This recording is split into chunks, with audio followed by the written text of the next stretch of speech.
Everyone, तो स्वागत है आइकॉनिक क्लास पटना के क्लासेस में। आज हम मिलने वाले हैं वो इंसान से, वो शख्स से जो इस आइकॉनिक क्लास के लिए एक ब्रह्मास्त्र के तौर पे साबित हुए। जी हाँ, बायोलॉजी बहुत ही ज्यादा लेंथी सब्जेक्ट है। जी नहीं, वो आज हम बात करेंगे प्रतीक सर से, जो है बायोलॉजी के फैकल्टी आइकॉनिक क्लास में। Hello sir. Hello. First of all congratulations to you कि आपके आइकॉनिक क्लास के बहुत सारे बच्चों ने बहुत अच्छा रैंक हासिल किया है और उसमें से 2 बच्चे ऐसे जो टॉप रैंक में हैं। जी, तो आपको कैसा लग रहा है? जी बिल्कुल खुश हैं बहुत, क्योंकि अगर आप 2 साल से मेहनत कर रहे हैं और बच्चे अच्छा परफॉर्म करते हैं तो आखिर हम लोग कर भी तो यही रहे ना। हमारा गोल भी है कि बच्चे अच्छा करें। तो जब अच्छे रिजल्ट्स आते हैं तो ऑब्वियसली टीचर्स को सबसे ज़्यादा खुशी होती है, उनके पेरेंट्स से भी ज़्यादा हमको लगता है कि टीचर्स खुश होते होंगे। तो आज वही स्टेट हमारा भी है, हम लोग भी अभी उसी वाले स्टेट में हैं। सर, अगर बात की जाए कि आपका क्या एक्सपीरियंस है, क्या है, आप अपने बारे में कुछ बताइए। जी, अगर आप मेरे बारे में कहें तो मैं समझता हूँ कि बायो का मैं सबसे छोटा टीचर हूँ। लेकिन मुझे इतना तो पता है कि बच्चों को किस डायरेक्शन में लेके जाना है, क्योंकि बायो वैसे तो सारे सब्जेक्ट्स के लिए ऐसा कहा जा सकता है, लेकिन बायो के लिए अगर हम कहें तो इतना बड़ा सिलेबस हो चुका है बायो का, और उसमें आपको बहुत सारा कुछ पढ़ना है। बच्चे बार बार भूलते हैं, सबका एक ही डाउट होता है कि सर पढ़ लिए, समझ तो गए, फिर भूल जाते हैं, बहुत सारे ऑप्शंस कंफ्यूजिंग लगते हैं। तो हमको लगता है कि बायो एक ऐसा सब्जेक्ट है जिसको बहुत बारीकी से और बहुत कन्फाइंड होकर पढ़ने की ज़रूरत है, कि टू द पॉइंट रहे और हमको क्या पढ़ना है जिससे मेरा गोल अचीव हो जाए। क्योंकि पढ़ने के लिए बैठेंगे तो बहुत कुछ पढ़ सकते हैं। सर, नीट क्रैक किया है अक्षत ने, और बायो नीट में सबसे ज्यादा इम्पोर्टेंट होता है, एक रोल मॉडल है। बिना बायो के आप आगे नहीं बढ़ सकते, वो क्वालिफाई ही नहीं होगा। तो अक्षत और आपका जो जर्नी रहा है through out the class, through out घर पे या फिर फोन कॉल्स, डाउट्स वगैरह, वो कैसा रहा? Please share. जी, अक्षित की बात करें तो नो डाउट बहुत अच्छा स्टूडेंट रहा है, और जब ये क्लास में क्वेश्चंस के लिए खड़ा होता था तो उस टाइम पे एक फील आता था कि अभी कुछ अच्छा डिस्कशन होने वाला है, मतलब कुछ ऐसा डिस्कशन होने वाला है जो बहुत यूनिक होगा और बहुत जेन्युइन होगा। तो वो चीज़ हमेशा क्लास में पुट करना बच्चों की जिम्मेदारी होती है, और अक्षित उसको बखूबी निभाता था। बात करें अगर क्वेश्चंस की तो 24/7 इसके लिए एक्सेप्टेबल रहे हैं, और लगभग सारे स्टूडेंट्स के लिए हम लोग रहते भी हैं। तो कोई भी टाइम हो, इसको पूरा टाइम था कि जब भी तुमको पढ़ना है तो बिंदास होकर मैसेज करो, क्वेश्चंस पूछो। तो ये रात को कभी 1 बजे, कभी 12 बजे, कभी 2 बजे, इसको जब टाइम मिलता था ये क्वेश्चन पूछता था, और हम लोग उसके लिए अवेलेबल भी रहते थे। और ये बिल्कुल सबके लिए है, सिर्फ अक्षित के लिए नहीं है, सबके लिए।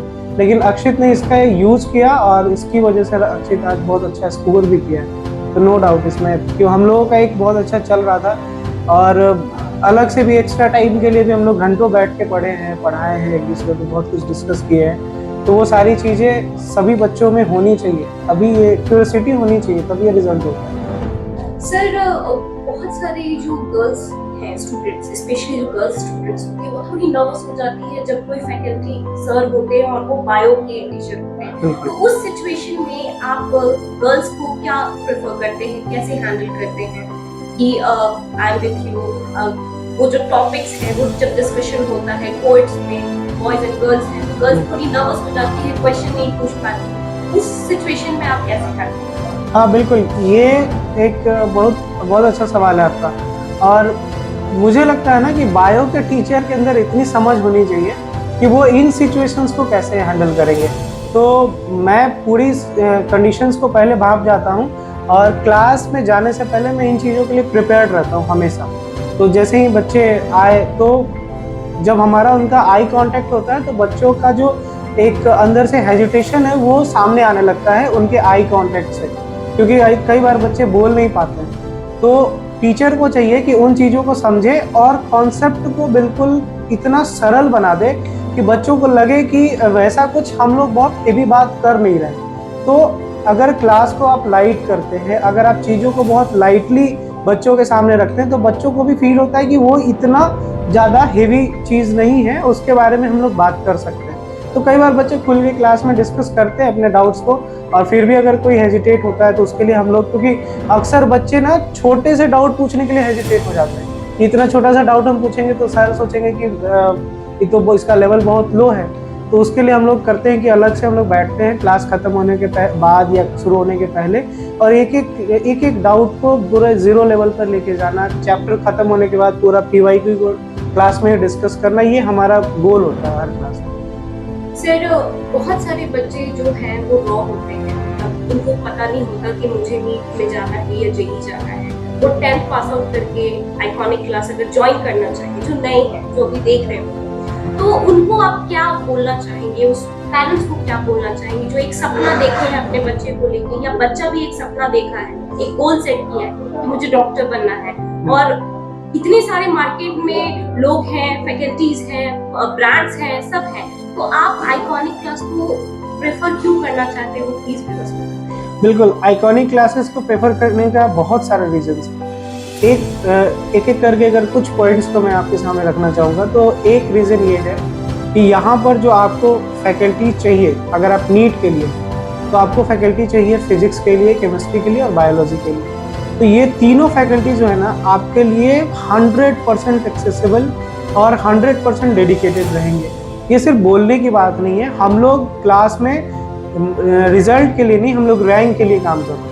ये एक सबसे बड़ी बात है कि अगर आपको आइकॉनिक क्यों आना चाहिए, तो आपको आइकॉनिक रैंक के लिए आना चाहिए, ये सबसे बड़ी बात। रिजल्ट्स तो हो सकते हैं, अगर आपके अंदर टेम्परामेंट है तो आप अलग जगहों से भी रिजल्ट कर सकते हैं, लेकिन रैंक आपको हम लोग देंगे, ये हम लोगों की अश्योरिटी है अगर आपके अंदर टेम्परामेंट है इस चीज़ का। तो दूसरा क्या है कि अगर आपको लगता है कि आपको अपना सपना पूरा करना है, तो बाकी बड़े जगहों पे जाने से ना वहाँ आपको टीचर्स कौन पढ़ाएंगे ये नहीं पता चलने वाला है।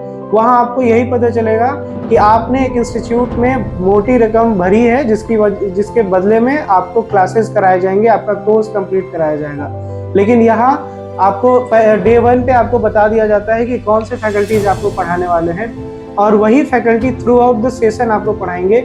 आप उनके साथ बहुत जल्दी घुल मिल जाएंगे, और फिर आपका जो पूरा टाइम है ना वो एक दूसरे के कांटेक्ट में रहने से बहुत आसानी से बीत जाता है और बहुत अच्छे से बीतता है। अगर आप बार बार टीचर चेंज करते हैं तो बच्चों को कंपैटिबिलिटी मैच कराने में उतना ही टाइम लगता है और बार बार परेशानी होती है। तो ये सारी चीज़ें हैं। दूसरा, आपने कहा कि पेरेंट्स को, तो पेरेंट्स ना 2 चीज़ें सोचते हैं। एक सोचते हैं कि मेरा बच्चा बेस्ट जगह पे पढ़े।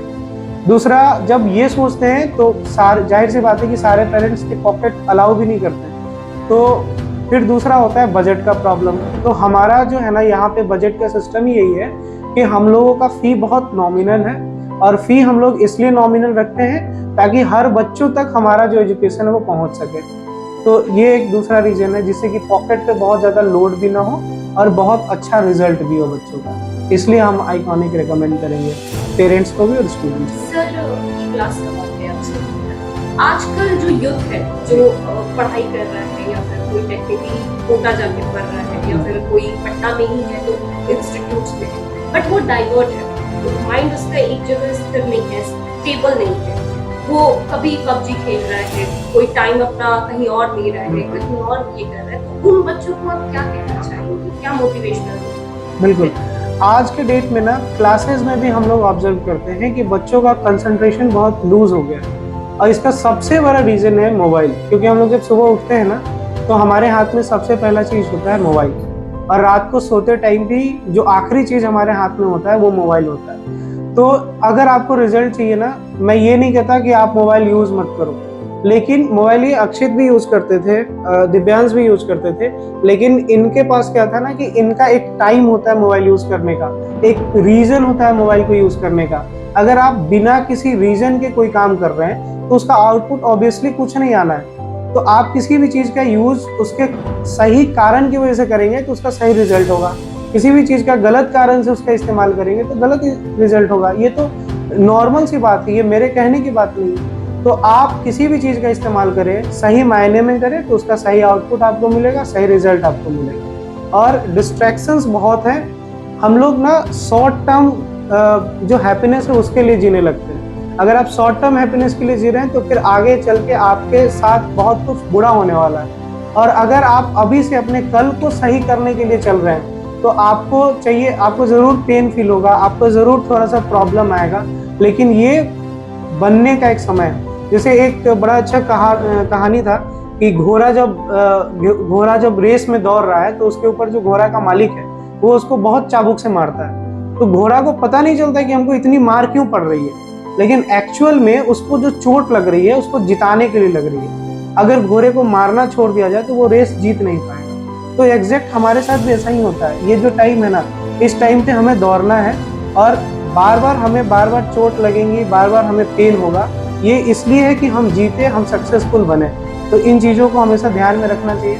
और अगर आप दिल से पढ़ रहे हैं, दिल में एक जुनून है, एक आग लगी हुई है, तो रिजल्ट होना है, बिल्कुल होना है।